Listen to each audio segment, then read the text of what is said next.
Hello everyone, कैसे हैं आप सभी। आई होप सभी बहुत अच्छे होंगे। तो लास्ट टाइम हमने जब वो ऑल इंडिया सैनिक स्कूल एंट्रेंस एग्जामिनेशन 2020 को जो वो डिस्कस करना स्टार्ट किया था फॉर नाइन्थ क्लास। तो सबसे पहले हमने जो वो मैथ्स से रिलेटेड जो वो कुछ क्वेश्चन डिस्कस कर लिए थे, लेकिन बहुत सारे ऐसे क्वेश्चन थे जो कि अभी डिस्कस करने को बाकी थे। काफ़ी अच्छे क्वेश्चन थे, काफ़ी इंटरेस्टिंग क्वेश्चन थे। तो जो भी क्वेश्चन बचे हैं उनको जो वो आज हम इस पार्ट में जो वो डिस्कस करेंगे। अगर आप किसी कम्पिटेटिव एग्जाम की तैयारी कर रहे हैं, किसी एंट्रेंस एग्जाम की तैयारी कर रहे हैं जिसमें मैथ्स पूछा जाता है, तो आप इन वीडियो को जो वो पूरा देखिए, इस वीडियो को पूरा देखिए। काफ़ी कुछ आपको जानने को मिलेगा, काफ़ी अच्छे अच्छे क्वेश्चन है, काफ़ी इंटरेस्टिंग क्वेश्चन है। तो चलिए ज़्यादा डिले ना करते हुए स्टार्ट करते हैं। तो सबसे पहले तो हम लोग जो वो बहुत सारे क्वेश्चन यहाँ से डिस्कस कर चुके हैं, जैसे कि ये देख रहे हैं आप, ये यहाँ पे कैलकुलेशन से रिलेटेड क्वेश्चन है, हम डिस्कस कर चुके हैं।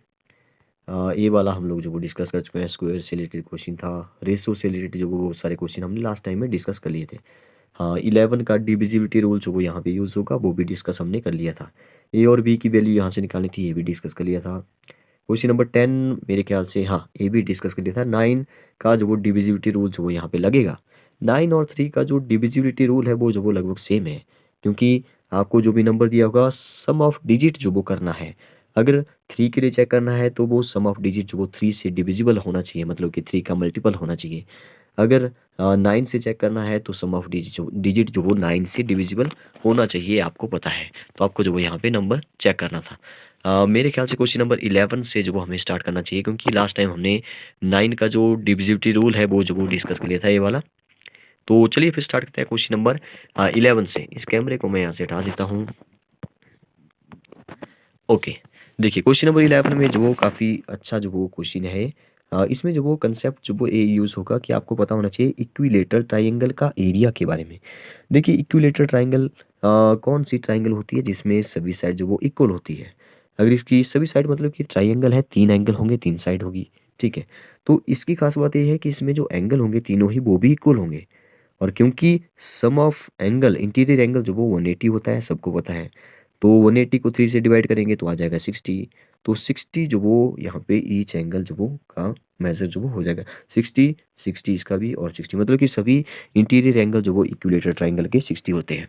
जब यहाँ पे जो वो एरिया की बात आती है तो ये जो वो हमें एक स्पेशल फार्मूला जो वो दे देता है। कौन?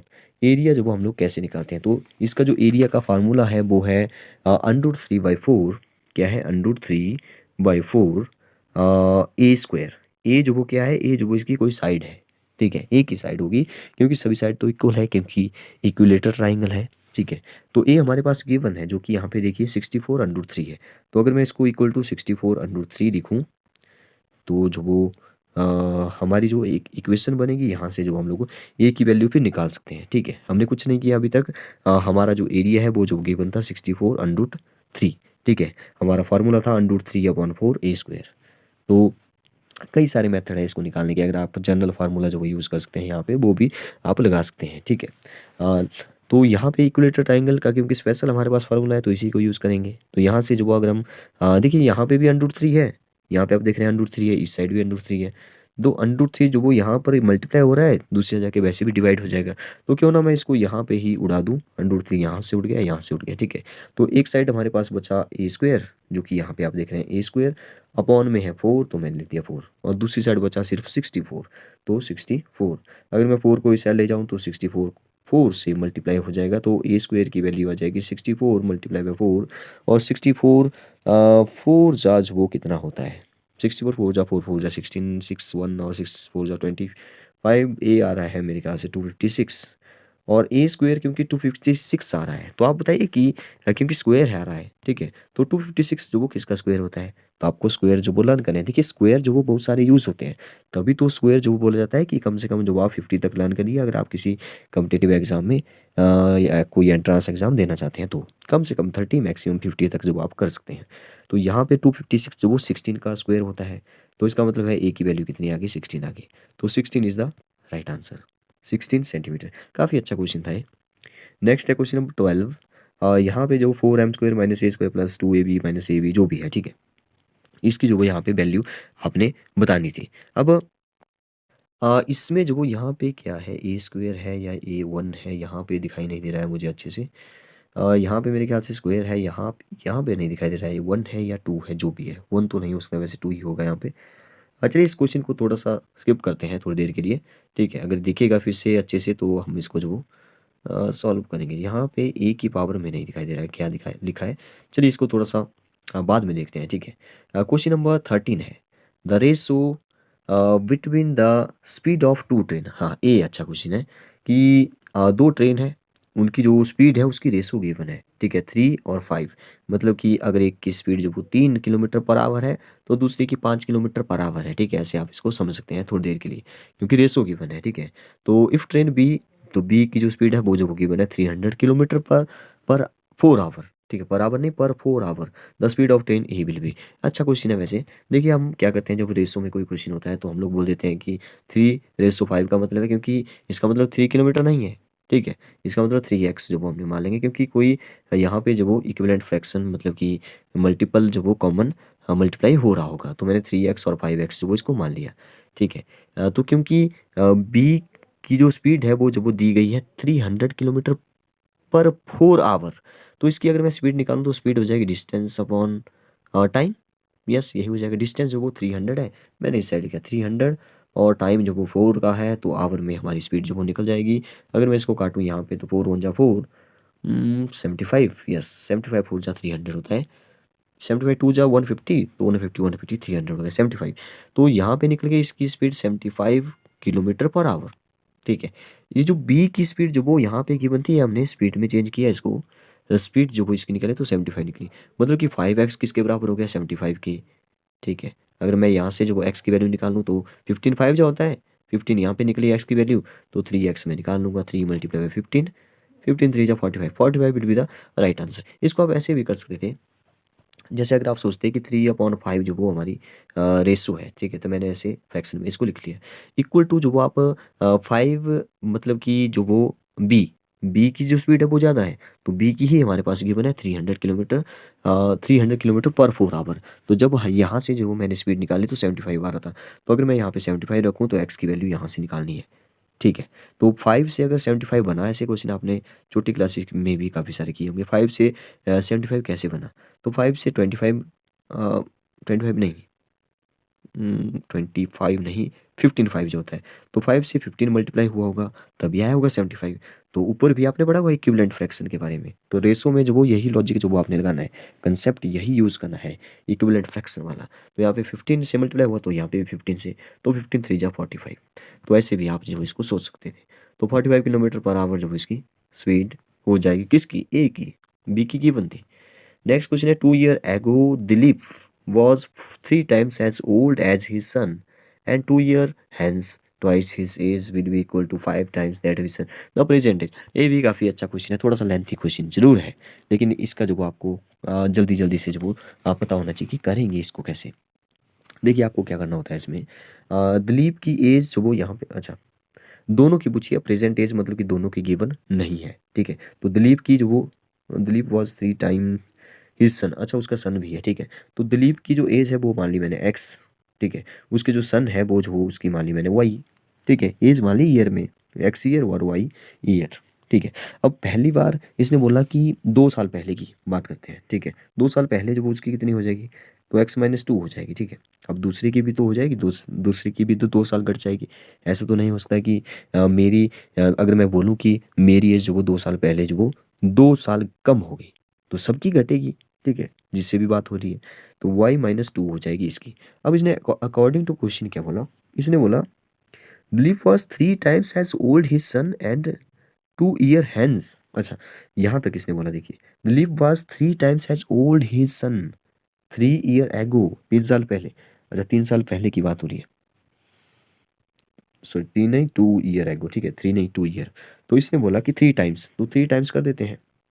3 times किसका, उसकी वाई का मतलब, ठीक है। तो वाई जो वो उसके बेटे की आयु थी, y-2, ठीक है, और x-2 जो वो ए हो जाएगी, ठीक है।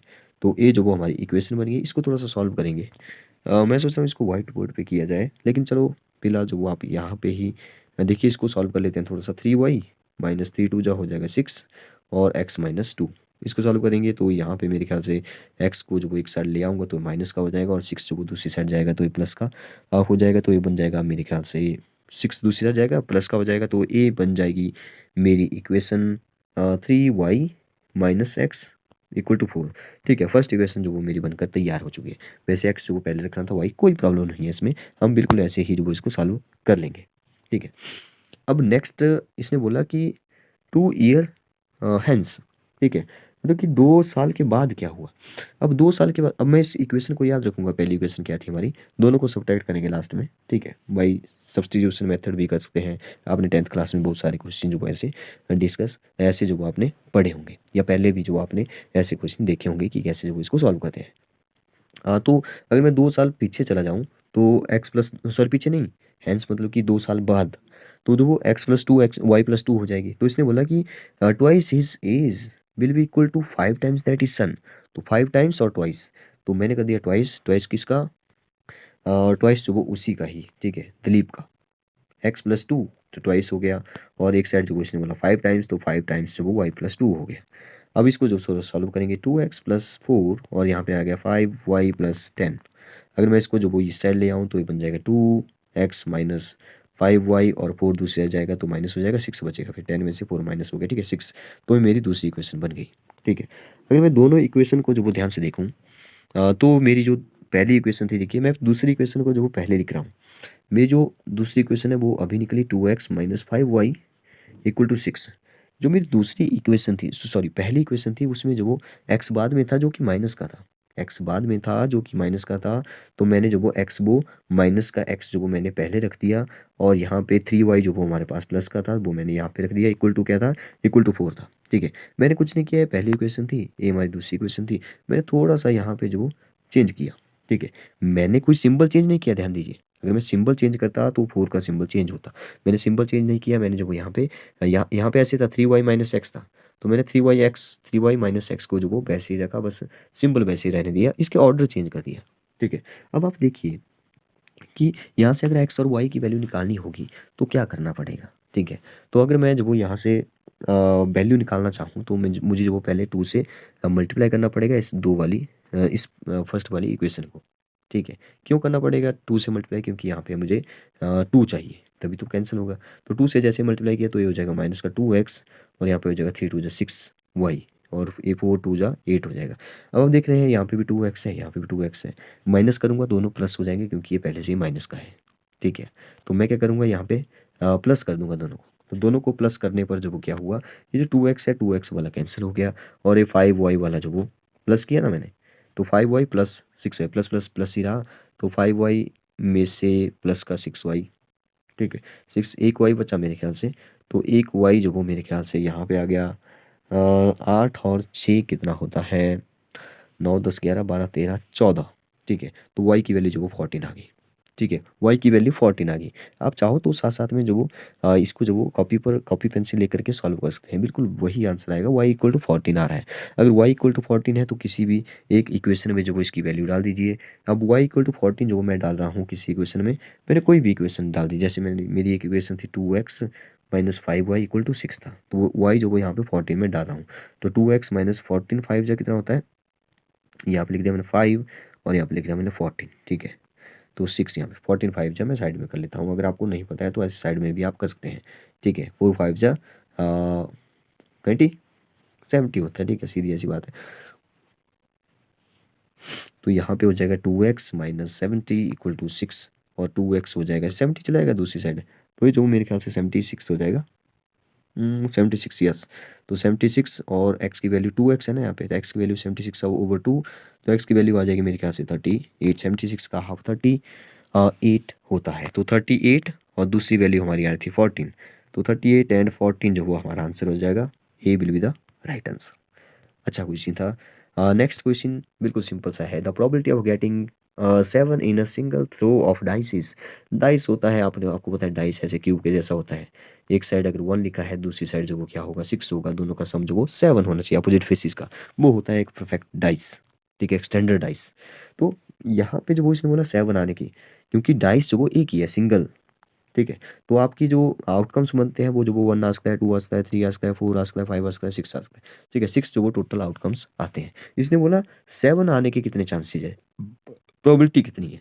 तो 7 अच्छा 7 तो इसमें होता ही नहीं है। ठीक है? 7 तो होता ही नहीं है। इसका मतलब है 7 तो आएगा ही नहीं। तो 0% चांस है। तो 0 will be the right answer. अगर ये पूछता कि प्राइम नंबर आने के कितने चांसेस है? प्राइम नंबर इसमें होते हैं 2, 3, 5। प्राइम नंबर पूछे, ऑड नंबर पूछे, इवन नंबर पूछे तो 3-3 होते हैं सभी में। तो 3/6 जो वो हाफ-हाफ जो वो इन सब की प्रोबेबिलिटी हो जाती है। नेक्स्ट क्वेश्चन है A's income is 60% more than that of B by what percent? B income is that A. ठीक है? ये भी एक अच्छा क्वेश्चन है। देखिए इसमें जो हमें मानना पड़ेगा इनकम को। ठीक है? इसने बोला कि ए की इनकम जो वो 6% ज़्यादा है। ठीक है? बी से। तो इसने पूछा कि by what percent of B income less than A. उसने उल्टा पूछ दिया। ठीक है? तो इस क्वेश्चन को जो वो कैसे करें आपको कंसेप्ट जो वो यहाँ पे यूज़ करना है 100 वाला। 100 के बेसिस पर आपको सॉल्व करना है। ठीक है? जैसे मैं जो वो मान लेता हूँ, जैसे इसने बोला ए की income 60% more than that of B है। तो अगर मैं बी की इनकम जो वो थोड़ी देर के लिए मान लूँ कि बी की जो इनकम है वो जो वो 100 है। ठीक है? बी की इनकम 100 है। तो ए की इनकम जो वो कितनी हो जाएगी? क्योंकि ये 60% मोर है तो ये 160 हो गया। सीधी ऐसी बात यही है 160 हो गया इनकम ऑफ ए। ठीक है? फिर जो वो हम लोग क्या करेंगे, क्योंकि इसने बोला परसेंटेज कितना कम, तो अगर मैं जो वो 60 का डिफरेंस आ रहा ना, तो 160 में से 60 तो मैं 160 नीचे रखूँगा और 160 मतलब 60 आए ना 160 में से, और इसको जो वो कितना कम है वो निकल जाएगा मल्टीप्लाई 100 करके परसेंटेज में ये आंसर दे देगा यहाँ पे। तो 0 से 0 कैंसिल। यहाँ पे आ गया 60। चलिए इसको भी काट देते हैं। 60 कितना 32 जा होता है, यहाँ पे 8 हो गया। ठीक है? 8 2 जा 16, फिर से काट देते हैं 4 2 जा एंड 15 2 जा। ठीक है? अब 4 से जो वो इस 10 को भी काट देते हैं। 2 2 जा एंड 5 2 जा 15 5 से 75 75 डिवाइड बाई 2। 75 को 2 से डिवाइड करेंगे, 75 को 2 से डिवाइड करेंगे तो मेरे ख्याल से 37.5 के आसपास आ जाएगा। 37.5 इज़ द आंसर। तो 37.5 है हमारे ऑप्शन में। B will be the right answer. कुछ इस तरह से जो आप इसको कर सकते थे।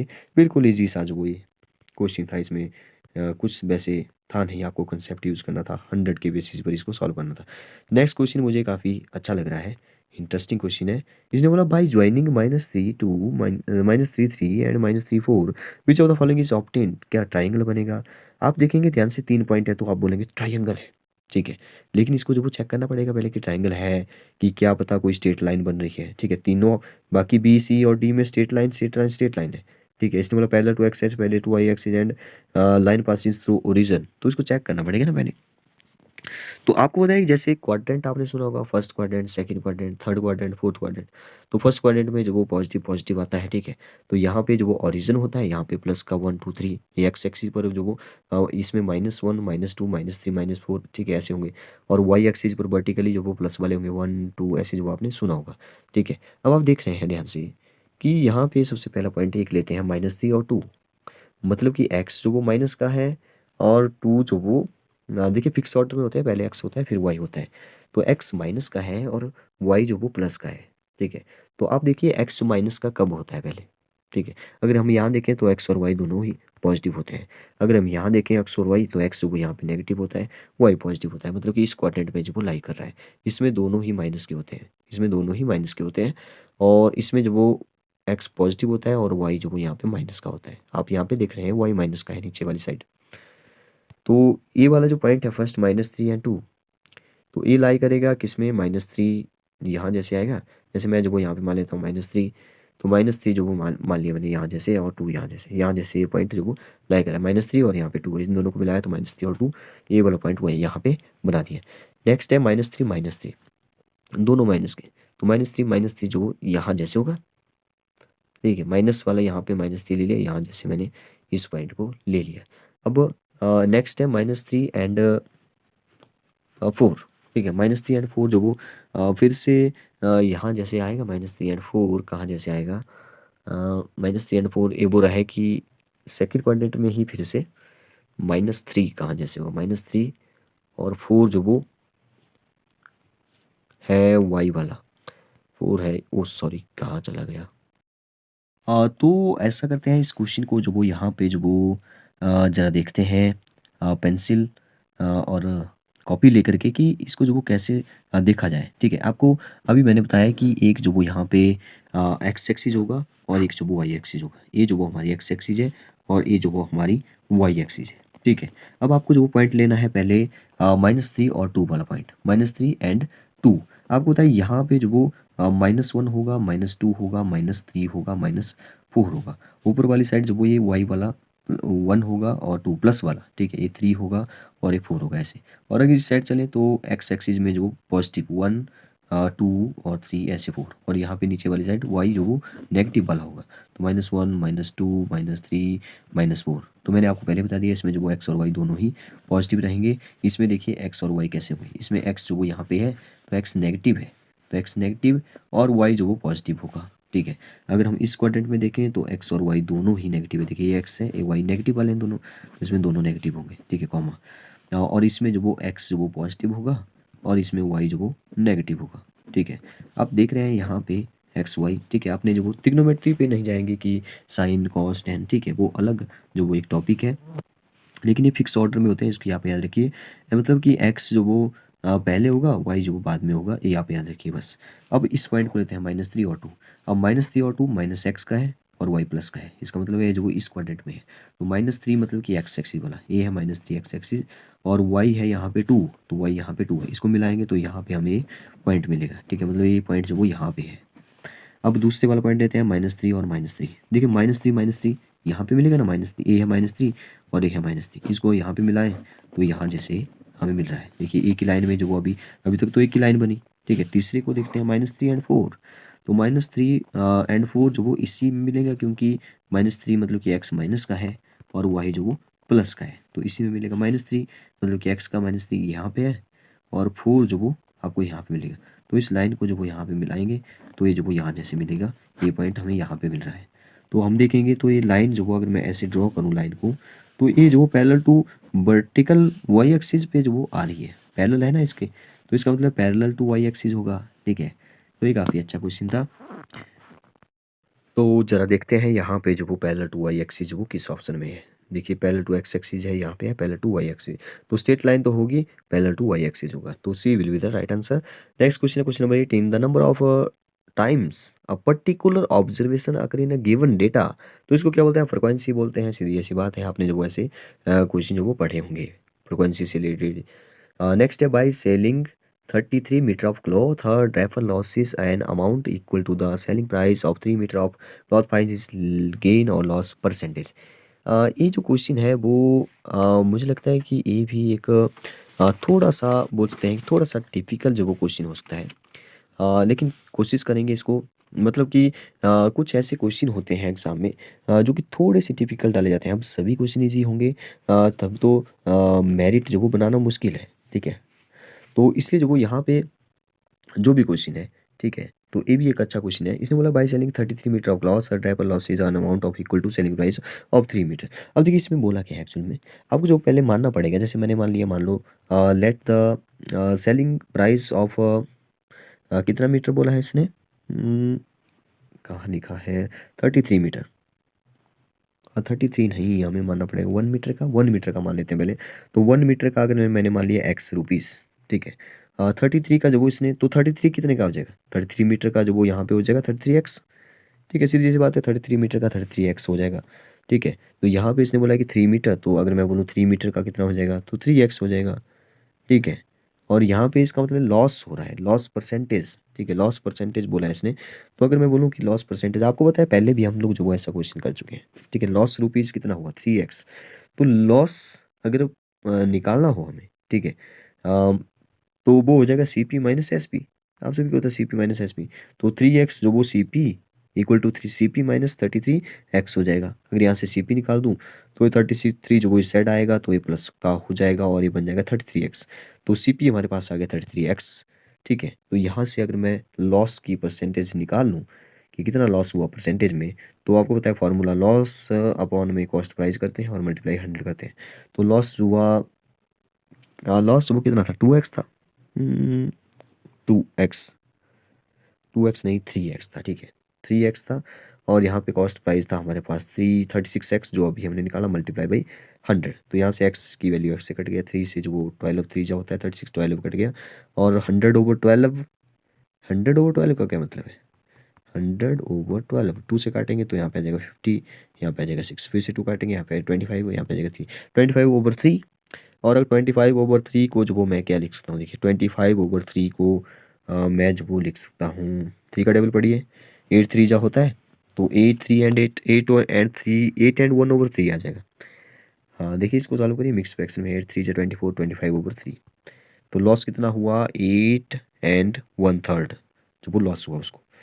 नेक्स्ट क्वेश्चन का भी काफ़ी अच्छा क्वेश्चन है, ये काफ़ी इंटरेस्टिंग क्वेश्चन लगा मुझे नेक्स्ट वाला।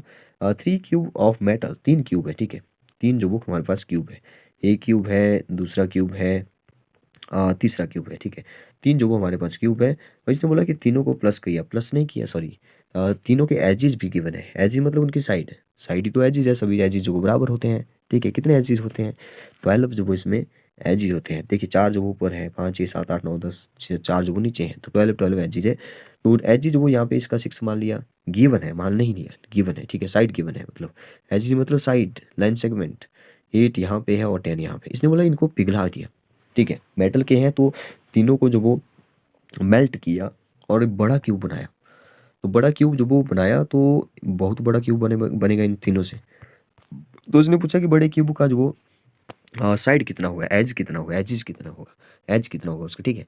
तो काफ़ी अच्छा क्वेश्चन है। आपको जो वो यहाँ पे जो भी वॉल्यूम, सॉरी हाँ, वॉल्यूम जो वो आपको प्लस करना है सभी का, ठीक है, और ये जो वो रखना है किसके इक्वल, बड़े वाले क्यूब के इक्वल। तो क्योंकि मुझे पता है कि एक क्यूब का जो वॉल्यूम होता है वो होता है साइड क्यूब, ठीक है, एक का हो गया, दूसरे का हो गया, तीसरे का हो गया, ठीक है। अब जो मैं मुझे निकालना है वो जो वो मैंने मान लिया एस का क्यूब, ठीक है।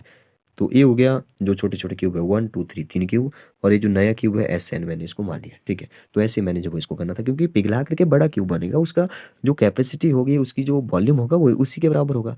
तीनों को मेल्ट किया तो बड़े वाले जो क्यूब है हमारा उसके वॉल्यूम के इक्वल होगा, सीधी ऐसी बात ए है, ठीक है। इसका जो कितना था, इसका था 6, तो 6 का क्यूब यहाँ पे हो जाएगा 8 का क्यूब, और यहाँ पे हो जाएगा 10 का क्यूब, ठीक है। तो यहाँ पे हमने जो वो कल परसों भी मैथमेटिक्स डे था कल, तो हमने जो वो देखा था 10 का क्यूब, हमने देखा था 9 का क्यूब, ठीक है। और हमने हार्डी रामानुजन नंबर के बारे में डिस्कस किया, तो वहाँ पे भी क्यूब वाला जो वो कंसेप्ट था। तो 6 6 था 36, 36 6 जा होता है 216, तो 216 जो वो यहाँ पे बन गया। प्लस 8 का कितना होता है, देखिए 8 का जो वो आपको ये जो क्यूब्स हैं वो जो वो याद रखना पड़ेगी, ठीक है। 8 का होता है 500, 8 8 जा 64, 64 8 जा जो 512 होता है। और 10 का जो वो आपको दिख रहा है 10 10 जा 100, 100 10 जा 1000। तो इन सबको प्लस करेंगे तो यहाँ पे आ रहा है यहाँ पे आ रहा है 1728। और रामानुजन जो नंबर था हमारा, ठीक है, वो था 1729, ठीक है। तो मतलब कि वो जो वो 12 का क्यूब था और +1 का क्यूब था, ठीक है। दो पेयर में जो वो उसको लिखा जा सकता था, ऐसे हमने देखा था, दो क्यूब के पेयर में, ठीक है, सम। तो 1728 जो वो यहाँ पे आ रहा है, जो कि 12 का क्यूब है, तो 12 जो वो हमारा सही आंसर हो जाएगा, ठीक है। बिल्कुल ईजी सा क्वेश्चन था, मतलब कि जिसने भी क्वेश्चन बनाया होगा वो जो वो उसने हार्डी रामानुजन नंबर तो जरूर पढ़ा होगा मेरे ख्याल से, ठीक है। नेक्स्ट क्वेश्चन है, find the single discount equivalent to 2 successive discount of 20। ये भी काफी इंटरेस्टिंग क्वेश्चन है, देखिए find the single discount equivalent to 2 successive discount, दो डिस्काउंट, डिस्काउंट पर डिस्काउंट मिल रहा है, ठीक है, डिस्काउंट पर डिस्काउंट। अब देखिए इसको जो वो कैसे करेंगे, आपको जो वो मानना पड़ेगा, जैसे मैंने मान लिया प्राइस जो वो कितना है, मार्केट प्राइस कितना है 100 मैंने ले लिया, ठीक है। मैंने बोला 100 के बेसिस पर ऐसे क्वेश्चन सॉल्व किए जाते हैं, 100 मैंने इसको ले लिया, ठीक है। फर्स्ट डिस्काउंट मिला 20 का, ठीक है, यहाँ पे लिखा ना 20%, तो 20% मतलब कि 20, ठीक है। फर्स्ट डिस्काउंट अगर मैं लिखूँ कि 20, तो मैंने लिख दिया यहाँ पे 20, तो प्राइस जो वो उसके बाद कितना हो गया, डिस्काउंट मिला 20 का, तो यहाँ पे प्राइस हो गया आफ्टर डिस्काउंट 20% डिस्काउंट ₹80 का, ठीक है। अगर मैं सेकंड डिस्काउंट की बात करूँ, सेकंड है 10% का डिस्काउंट, ठीक है। अब 80 का 10% करना है, यहाँ पे ध्यान देंगे 80 का 10%, तो 10% ऑफ 80, तो 80 मल्टीप्लाई बाई 10/100, तो 0 से 0, 0 से 0, 8 आया हमें, यहाँ पे कितना है 8 आया। अब 80 में से जो अब सेकेंड डिस्काउंट पर जो वो कितना प्राइस बचा, 80 में से 8 माइनस हो गया, बचा 72। ये जो 72 है ये जो वो सेलिंग प्राइस हुआ, ठीक है। अब इसने जो वो डिस्काउंट पूछा कितना हो गया टोटल डिस्काउंट, तो 100 में से 72 माइनस करिए, 28 बच रहा है, 28 इज द राइट आंसर। 28 जो वो यहाँ पे single discount equivalent to single discount आ रहा है, ठीक है, 28%। तो काफ़ी अच्छे-अच्छे यहाँ पे क्वेश्चन थे। और भी बहुत सारे क्वेश्चन हैं जिसको हम डिस्कस करेंगे बारी-बारी से, एक-एक करके जो वो इनका जो वो पोस्टमार्टम करेंगे, ठीक है? ताकि आपको जो वो एग्ज़ाम में जो होगी कोई प्रॉब्लम ना आए। मैंने सुबह भी जो अपना एक व्हाट्सएप नंबर बताया था, अगर आपको जो वो सैनिक स्कूल के किसी भी क्वेश्चन में जो कोई भी डाउट लगता है तो उसको जो आप स्क्रीनशॉट लेकर के, फ़ोटो लेकर के उसका जो आप सेंड करिए 9882825608 पर जो वो आप सेंड करिए। ओनली जो वो आप मैसेज कर सकते हैं। Thank you and have a nice day. Good night, bye bye.